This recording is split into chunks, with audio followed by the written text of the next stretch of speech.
But take my therapy, my medicine. I'm moving on. We fight back and stand up again. I feel good. I feel more determined than ever before. Moses started preaching at 80. I'm not quite 80 yet. I was jailed in Greenville, South Carolina at the NAACP, July 17, 1960. Been running on for a long time. I feel like running on. When I see South Carolina being the centerpiece of politics, we couldn't vote. Everybody wants South Carolina. 200 blacks in South Carolina who are not registered to vote. We owe it to ourselves not to let that remain that way. Furthermore, there was a headline in Greenville, South Carolina paper this past Sunday morning said, not enough hospital beds. How can you have not enough hospital beds and turn down $10 billion on affordable care? People there, they want affordable care. They want affordable, they don't want Obamacare. Say, but don't want Obamacare, want affordable. That's like wanting an egg, don't want the omelet. See, we will go to South Carolina. See, we will go to South Carolina. We'll register. We'll vote. We'll demand medical care for all. Red and yellow, brown, black, and white. We're all precious in God's sight. I once was young, now I'm old. I've never seen the righteous forsaken. I've seen a lot. I've been to China, I saw the Great Wall, I've seen a lot. I was in South Africa, Dave Mandela Street, I've seen a lot. I was Dr. King in Memphis, but I've never seen the righteous forsaken. Another seed big, since I've never seen the righteous forsaken. And the seed beg the bread. Say, I am somebody. I am somebody. I am somebody. I am God's child. Respect me. Protect me, never neglect me. Stop the violence, save the children. Stop the violence, save the children. Stop the violence, save the children. Keep hope alive, never surrender. Keep hope alive, hold on. Keep hope alive, hold on. Keep hope alive. Our God will not fail us now. Our God will not fail us now. I am God's child. I am God's child.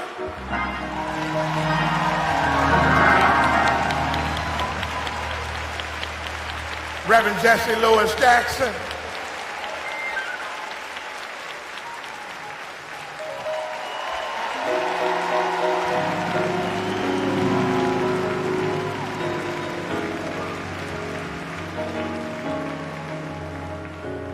Thank you, Jesse, an icon of the civil rights movement. We appreciate you and we love you. Thank you very much. We know that you've been sitting for a while, but it's getting ready to get gooder, and we thank God for it. Let's give the Lord a hand praise for waking us up this morning. All right, all right, all right.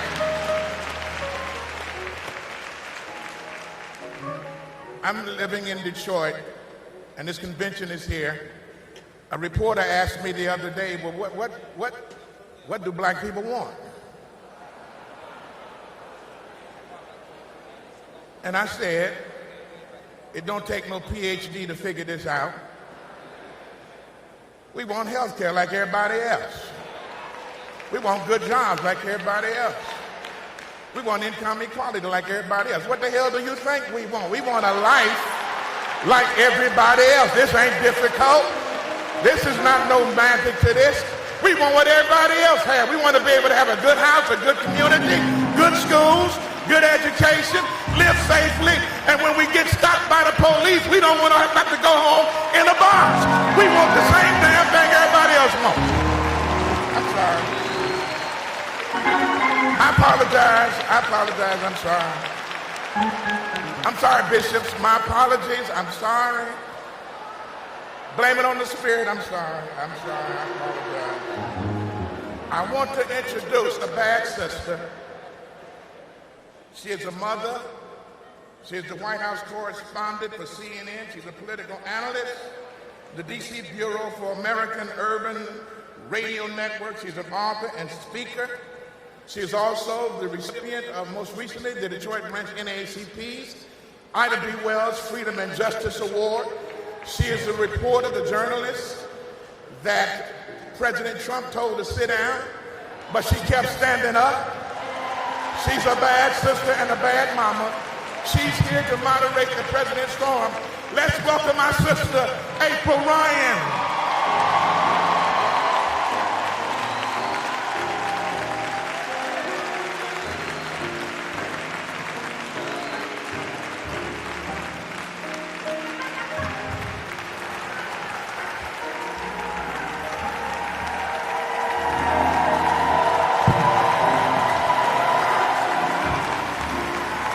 Wow. Good morning, NAACP. Good morning, NAACP. This is your 110th convention, and it's an honor for me to stand here and question on your behalf these presidents that want to speak for you, these persons who want to be president, who want to speak for you. Well, here's how it's going to go, okay? Here's how it's going to go. Each of the 10 candidates that are running to beat Donald Trump, President of the United States, will have 2 minutes of an opening statement, followed by 7 minutes of Q&A. Then 2 minutes of a closing statement. Now, if any candidate decides to go over that time, they will lose time on their closing statement. All right now? We're going to adhere to the time. I have a clock in front of me. There's transparency here. And without further ado, we're going to get this started. Because you want to hear from these candidates who want to represent you. So guys, let's start it off. I would like to present to you our first candidate for this presidential forum, candidates forum at the NAACP. Without further ado, Elizabeth Warren.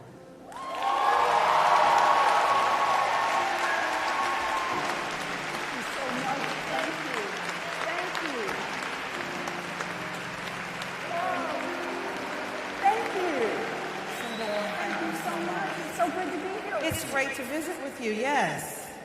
We're going to have a conversation. I am so glad to hear that. So, you have an opening statement, 2 minutes. So let me just start out by saying thank you for having me here. It is such an honor to be with the group that has been on the front lines of social, racial, and economic justice forever, and to be here at a time of historic importance for this group, because you have just called for the impeachment of Donald Trump. I read the Mueller report the day it came out. I read into the afternoon and into the night and into the next morning. And when I got to the end, I did not stick my finger in the air and ask about the politics. I did not hesitate. I read it, I knew what it said, and I concluded first that this is a man who has broken the law and he should be impeached. And I said so on that very day. I come to you at a moment of great crisis in this country, a crisis at a time when America's working better and better and better and better for a thinner and thinner slice at the top, while it leaves everyone else behind. The central question of my life's work has been, what's happening to working families in America?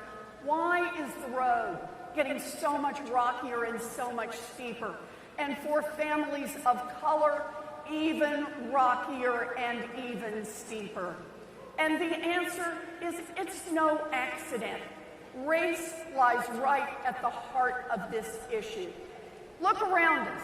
Hate crimes are on the rise. The black-white wealth gap continues to increase. Voting rights are undercut. None of that is an accident.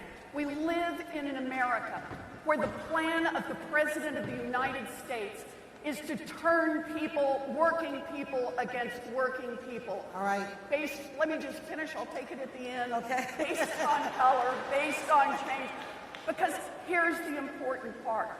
We have got to make change in this country, not little changes around the edge. Big structural change. That's why I'm in this fight. All right. So you talked about Washington in your opening statement. I did. So what's happening at the moment, Robert Mueller is on the hot seat. Yep. He said the president is not exonerated of obstruction of justice. That's Your right. thoughts? So read the Mueller report, and it makes three central points. The first one is that a hostile foreign government attacked our 2016 election for the purpose of helping then-candidate Donald Trump. Footnotes documents clearly lays this out. Part 2, then-candidate Donald Trump welcomed that help. And then Part 3, once the federal government started investigating that attack, now President Donald Trump did everything he could to obstruct justice. We have to make clear, no one is above the law, not even the President of the United States. It is time to bring impeachment charges against him. And that goes to my next question. The NAACP approved a resolution for the articles of impeachment to begin. What say you about that, particularly as Nancy Pelosi, the Speaker of the House, is not for impeachment right now? I understand that there are people who, for political reasons, say it's not where we want to be. But in my view, some things are above politics. And one of them is our constitutional responsibilities to do what is right. And the responsibility of the Congress of the United States of America, when a president breaks the law, is to bring impeachment charges against that president. My view is, whether it would pass the Senate or not, I've heard this argument, this is a moment in history, and every single person in Congress should be called on to vote and then to live with that vote for the rest of their lives. Your campaign slogan is, I have a plan for that. It didn't start out that way. Well, okay. No, but there are just a lot of plans, a lot of things we need to do. So what is your plan to bridge the economic disparities for Black and Brown American areas of home ownership and access to Yes. capital? All right. So let me do these. I have a plan. Yeah. Tell us your plan. Build about 3.2 million new housing units in this country. The federal government has backed out of doing that. We need to do this. This would be housing for middle-class Americans, for working-class Americans, for the working poor, for the poor, for the homeless, for people with disabilities, for seniors that want to age in place. It would reduce rents overall by about 10%, produce about 1.5 million new jobs that can't be sent over to China or someplace else. But a part of this housing plan looks at why we have so much disparity in this country, and it's because of redlining. At a time, generation after generation, the federal government subsidized housing purchases for white people, while it discriminated against housing purchases for African Americans. And that shows up in intergenerational wealth.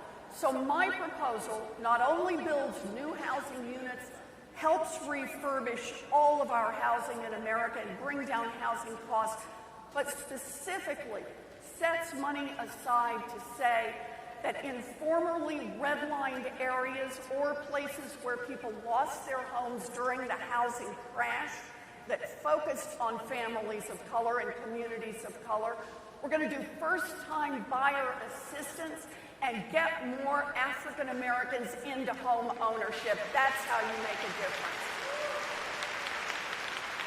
And since you asked about entrepreneurship as well, you know, we have an entrepreneurship gap in America. Right now, whites are about twice as likely to be able to start a successful small business as African Americans. And the principal reason for that It's not because people don't have good ideas, not because they don't work hard, it's because they don't have capital. They don't have the cash to get started. I'm not talking about loans. You got to be paying back loans from the beginning. They don't have capital, in part traced back to redlining and the problems we've got in creating a black-white wealth gap. So, I got a plan for that. Okay. It'll take about $7 billion to close that gap. But I propose a fund, and I've got it fully paid for, just like my housing plan, to take $7 billion and make it available for equity for entrepreneurs. Entrepreneurs who are getting started, entrepreneurs who want to build their businesses.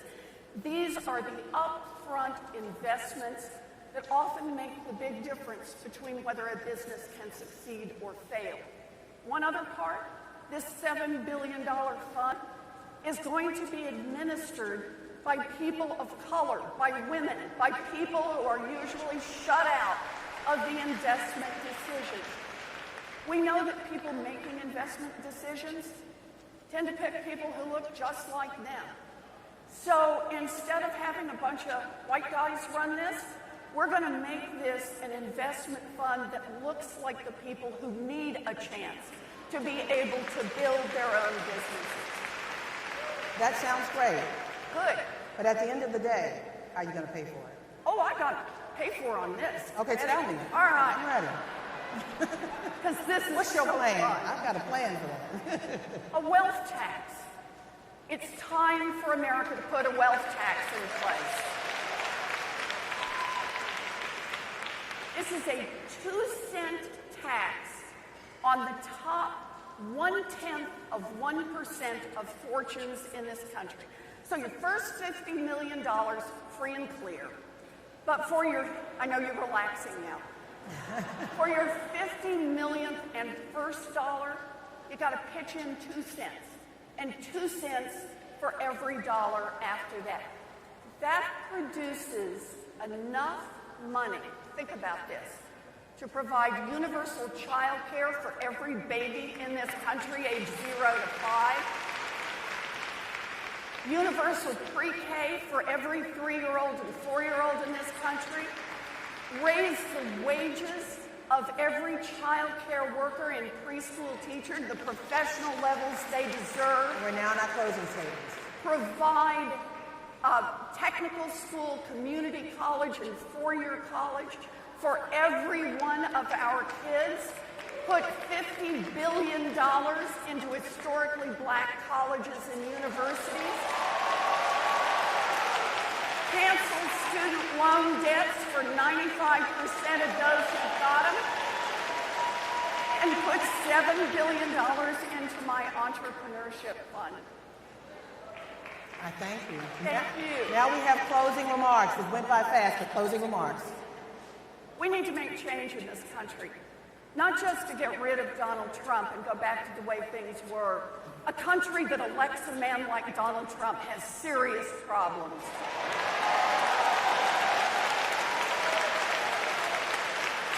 And we need to make big structural change. We need to have the courage to attack head-on the problems that infect this country, and we need to make those changes. Here's how I see it. Yeah, I got a lot of plans, but if you want to get something done, you better have a plan for it. And you got a plan for it. And we have 41 seconds left. 40 seconds. Anything else you want to add? I want you to know this. My daddy ended up as a janitor. I had a dream all my life, and that was to be a public school teacher, but no chance to go to college because my family didn't have the money. My big chance in life was a commuter college that back then cost $50 a semester. I have lived opportunity, and I am committed down to my toes that every child in this country will have opportunity. That's why I'm in this fight today. Thank you so much. Thank you so much. I so appreciate you. Thank you so much. First candidate at the forum, Senator Elizabeth Warren.